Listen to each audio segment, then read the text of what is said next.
اشتیاق خان صدر Lahore high court bar ایسوسی ایشن، جناب حامد خان صاحب اور دیگر اکابرین اور میرے بار کے ممبران، لیڈیز اینڈ جینٹلمن، آج مجھے یہاں کھڑے ہو کر یہ محسوس ہو رہا ہے کہ ہم ایک سرزمین بے آئین میں سانس لے رہے ہیں۔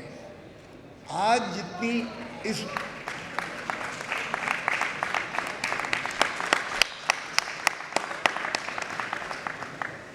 جتنی گھٹن میں محسوس کر رہا ہوں، میں نے اپنی ساری زندگی میں ایسی گھٹن محسوس نہیں کی ہے۔ آج جو ظلم اور بربریت کی داستانیں رقم کی جا رہی ہیں، ہم ضیاء الحق کو مردود کہتے ہیں، اور سب سے زیادہ یعنی اس ملک میں جو فکری انتشار، جتنی فسادات کی جڑ ہم ضیاء الحق کو کہتے ہیں، آج کی جمہوری حکومت نے اس کے ریکارڈ بھی توڑ دیے ہیں۔ آج اس سے زیادہ بربریت اور جو ایک وحشت پھیلا دی گئی ہے۔ ضیاء الحق نے مردوں کو کوڑے مارے تھے، ضیاء الحق نے بھٹو کو پھانسی دے دی تھی، مردوں کو کوڑے مارے تھے، ہمارے پیپلز پارٹی کے کارکنوں کو اس نے سولی پر لٹکایا تھا، ٹٹکی پر کیا تھا، نعرے سنتا تھا، لیکن عورتوں پر ہاتھ نہیں ڈالا تھا۔ آج کی ذلت آمیز، آج کی ایسی ذلت آمیز جو رسوائی جو اس ملک میں یہ ایک ریت ڈالی جا رہی ہے، اللہ معافی دے۔ جس طرح پچھلوں نے کہا تھا نا جی ہم تو کچھ نہیں کر رہے تھے، وہی کر رہا تھا، یہ جانے والے بھی جب جائیں گے تو یہ بھی یہی رونا روئیں گے کہ ہم نہیں کر رہے تھے، کوئی اور کر رہا تھا۔ او بھائی پھر کیوں دفاع کر رہے ہو؟ پھر کیوں ایسی حرکتیں کر رہے ہو کہ اس کو اون کر رہے ہو؟ اب جس طرح سے ایک 75-80 سال کے سواتی کو جس طرح سے اس پر تشدد کیا گیا اور رو رو کے اس نے کہا کہ میری اور میری خانوادے کی جس طرح تصویریں ننگی جو ہے مشتہری کی گئی ہے، شرمناک ہے۔ جس طرح سے مزاری، شیریں مزاری کو جس طرح سے 5 مرتبہ عدالت عالیہ نے ضمانت لی اور پھر اس کو جو ہے ایمان مزاری کی جب دھمکی دی گئی، کوئی بھی ماں، کوئی بھی باپ یہ برداشت نہیں کر سکتا۔ جس طرح سے ان کو کہا جاتا ہے کہ تم اگر یہ بیان نہیں دو گے اور اس طرح سے نہیں کرو گے تو تمہاری عورتوں کی، بیٹیوں کی، ماؤں کی، بہنوں کی ہم تصاویر جو ہیں وہ سوشل میڈیا پر رائج کریں گے۔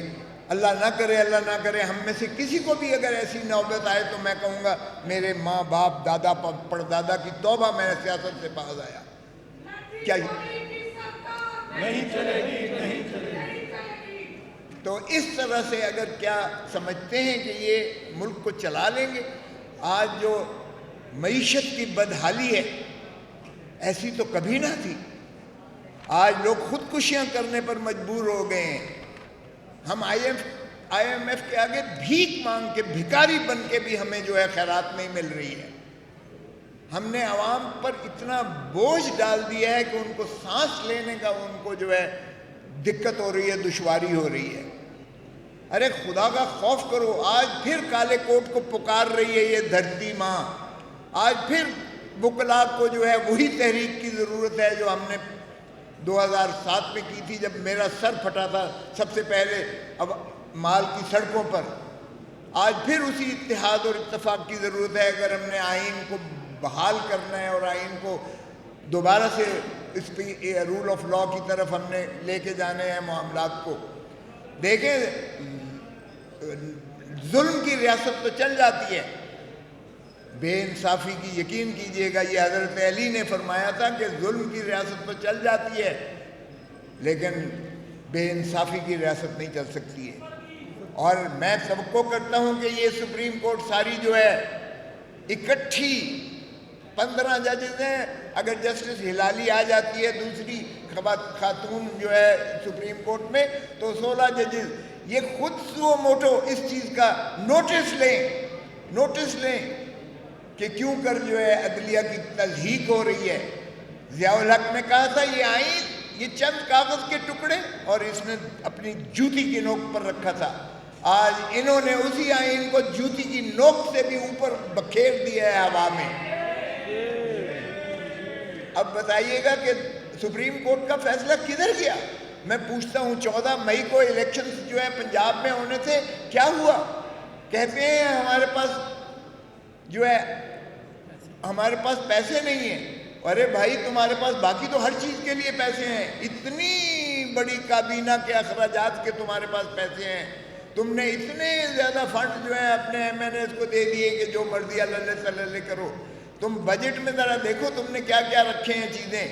اور جب سپریم کورٹ نے خود بلایا تھا اسٹیٹ بینک کے گورنر کو, تو اسٹیٹ بینک کے گورنر نے بتایا تھا کہ پیسے ہمارے پاس موجود ہیں. پھر کہا گیا کہ ہمارے پاس جو ہے رینجرز دینے کے لیے نہیں ہے. ڈیفنس منسٹری نے کہا او بھائی پاکستان پر قبضہ کرنے کے لیے 245 آرٹیکل لگا کے آپ نے سارے پاکستان میں فوج بھیج دی. وہاں تو آپ کو کوئی کمی نظر نہیں آئی. وہاں تو آپ کو کوئی کمی نظر نہیں آئی کہ جی ہم باگزار نہیں کر سکتے. تو بھائی عوام پر ڈنڈے برسانے کے لیے, ان پہ گھروں میں گھس جانے کے لیے, ان کے جو ہے دیواریں توڑنے کے لیے, ان کے دروازے توڑنے کے لیے, ان کی مستورات کو پکڑ کر ان کو جو ہے جیلوں میں ٹھونسنے کے لیے, وہ آپ کو سب کچھ مل جاتا ہے. یہ پاکستان کو قید خانہ بنا دیا گیا ہے. یہ ایک کلاسیفائڈ جیل ہے. اس وقت ہر کوئی سفوکیشن فیل کر رہا ہے. ایسے میں دھرتی ماں آپ ہی کو پکارے گی اور آپ ہی کو پکار رہی ہے. میں جو بھی وکلا ہیں پاکستان میں ان سے اپیل کرتا ہوں, خدا را آئین کے لیے کھڑے ہو جاؤ, رول آف لا کے لیے کھڑے ہو جاؤ. کیونکہ آئین کے بنا, رول آف لا کے بنا اس کالے کوٹ کے وجود کا کوئی فائدہ نہیں ہے. اتار دو کالے کوٹ کو, پھینک دو, اس کو پھاڑ دو. نہ عدالت کی کوئی عزت ہے, تکریم ہے, اور نہ وکیل کی کوئی تعظیم اور تکریم ہے. کیا یہی پاکستان تھا جو علامہ اقبال کا تخیل تھا اور جس کو قائد اعظم محمد علی جناح نے, ایک بیرسٹر نے تکمیل پذیر کیا تھا؟ کیا یہی خوشحالی پاکستان کی, یہی آزادی ہمیں میسر آئی تھی, یا ہم نے تخیل کیا تھا, یا ہم نے سوچا تھا, یا خواب دیکھا تھا؟ کیا ہم بچوں کے لیے, اپنے فیوچر کے لیے, اپنے مستقبل کے لیے یہی روایات چھوڑ کے جائیں گے کہ ہر 5ویں 10ویں سال کے بعد ایک کسی ملک کو فتح کر لے گی ایک جو ہے ماشاءاللہ ہمارے طالع آزما آئیں گے اور اسی ملک کو فتح کر لیں گے؟ یہ کب تک ریت چلتی رہے گی؟ جیلیں بھری پڑی ہیں آج بھی. ملٹری کورٹس کی بات کرتے ہیں. ملٹری کورٹس یہ ایک پیرلل جوڈیشل سسٹم ہے. اور کہاں گئی یہ تو دیکھیں, فوج جو ہے ایک ایگزیکٹو کا حصہ ہے, تو اس کا مطلب ہے ایگزیکٹو جو ہے وہ جوڈیشری پر رول کرے گی. یہ فارمیشن جو ہے ایک پہلی دفعہ ہوا ہے پاکستان کی کہ پوری عسکری قیادت بیٹھ کر فارمیشن کمانڈرز کمیٹی ایک فیصلہ کرتی ہے. اور فیصلہ کیا کرتی ہے کہ ہمارے پاس ناقابل تردید شواہد موجود ہیں. تو جب تم نے کہہ دیا ناقابل تردید شواہد تمہارے پاس موجود ہیں, تو تمہارا جو ہے ایک بریگیڈیئر یا جنرل وہ کیا فیصلہ کرے گا؟ وہ انصاف دے سکتا ہے؟ او بھائی تم نے تو فیصلہ سنا دیا اور پھر تم نے ایگزیکیوشن بھی کر دی, ان کو اندر بھی کر دیا. تو پھر ملٹری کورٹس مذاق نہیں ہے. اور پھر ملٹری کورٹس جو ہے وہ پیرلل کورٹس, کیا وہ عدالت عالیہ اور عدالت عظمیٰ سے اوپر بیٹھیں گی؟ تو وہ آرٹیکل 175 کی تعریف میں تو وہ آتی نہیں ہے. آپ لیاقت حسین کا کیس دیکھیں, یہاں درویش عربی کا کیس ہوا تھا, وہ دیکھیں آپ, تمام فیصلہ جات دیکھیے. ان میں جو ہے ملٹری کورٹس کو اگر بنانا تھا تو اے پی ایس میں 21ویں ترمیم کی گئی تھی آئین میں. سنسیٹ کلاز دے جب وہ ٹائم ختم ہوا تو 23ویں ترمیم کرنا پڑی تھی.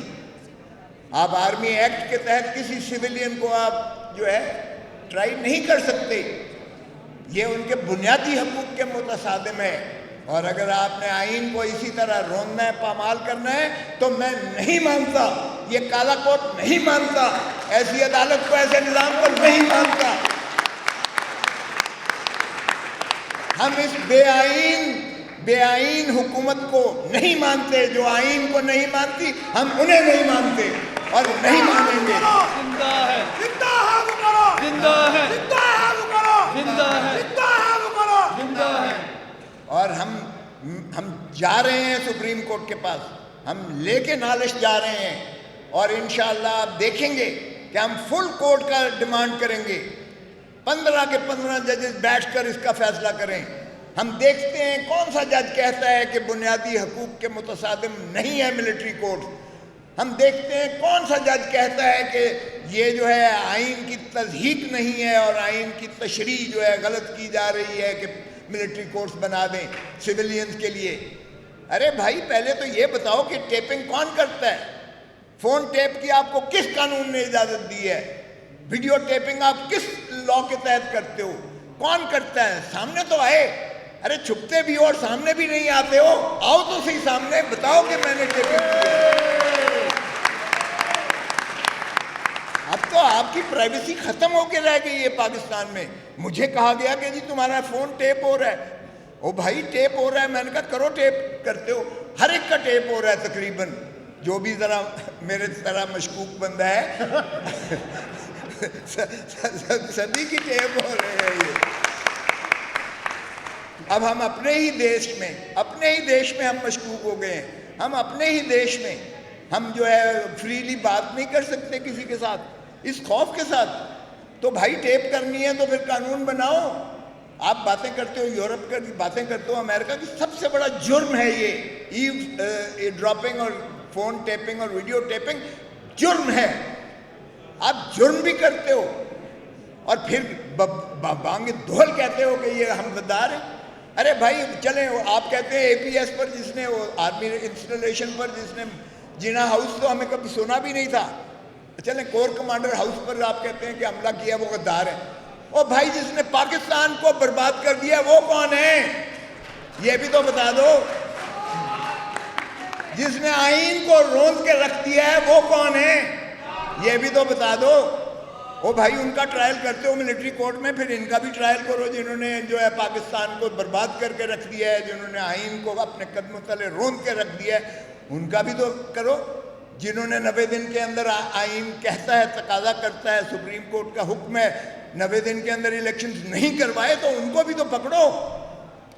یہ کیا مذاق ہے؟ ایک شخص پہ تو آپ کہتے ہو کہ اس کا نام بھی نہ لیا جائے اور اس کا نہ وہ ٹی وی پر آئے اور نہ اخبار کے کسی، نہ نام آئے نہ تصویر آئے، اور دوسرا شخص جو مفرور ہے، جو عدالتی سزا یافتہ ہے، اس کے تو آپ چینل سارے روک کے جو ہے پوری جو ہے پریس کانفرنسز دکھاتے ہو، اور ٹیلی ویژن پر اور سارے پارلیمنٹ میں بیٹھ کر اس کے جو ہے آپ ثنا خوانی کرتے ہو، جبکہ قانون کہتا ہے کہ fugitive from law and justice loses his normal rights under the law. دنیا کا یہی اصول ہے، قانون ہے۔ وہاں تو حکومت جو ہے وہ لندن سے بیٹھ کے چلا رہا ہے ایک مفرور شخص جو ہے پاکستان کے لیے، اور یہاں کا جو ہے وہ اس کا تو نام بھی نہیں آ سکتا ہے۔ تو یہ دوہرا معیار کب تک چلے گا اس ملک میں؟ کب تک ہپوکریسی ہوگی؟ یہ اشرافیہ کا پاکستان بن گیا ہے، اشرافیہ کا پاکستان نہیں بننے دیں گے ہم۔ یہ پاکستان عوام کا پاکستان ہے، 25 کروڑ غربا کا پاکستان ہے، 25 کروڑ محنت کش کا پاکستان ہے۔ پاکستان جو ہے چلے گا۔ میں آپ کو زیادہ دیر نہیں لیتا، میں آپ کی جو بہت میں سمجھتا ہوں آپ کی عابد زبیری صاحب ہو گئے، اشتیاق خان صاحب ہو گئے، میں ان کو مبارکباد دیتا ہوں کہ آج انہوں نے اس قدر جو ہے جو سفوکیشن کے ماحول میں ایسا آپ کا جو ہے وہ ایک کنونشن کیا ہے، اور میں توقع کرتا ہوں یہ کراچی کے صدر بیٹھے ہوئے ہیں اور سدا بہار صدر بھی بیٹھے ہوئے ہیں، وہ کہتے ہیں وہاں کیجئے گا۔ میرے خیال میں یہ کنونشن جاری و ساری رہنے چاہیے، اور سارے پاکستان میں ہم نے اپنے وکلا کو اجاگر کرنا ہے، ہم نے پاکستان کے آئین کی حفاظت کرنی ہے، محافظ ہیں ہم، اس ملک کے بھی محافظ ہیں۔ انشاءاللہ ہم اس میں رول آف لا اور کانسٹیٹیوشن کو بحال کروائیں گے، اور صحیح معنی میں عوام کی جو ہے حقوق کو واپس دلائیں گے۔ آپ کی بہت مہربانی، تھینک یو۔ بہت بہت شکریہ۔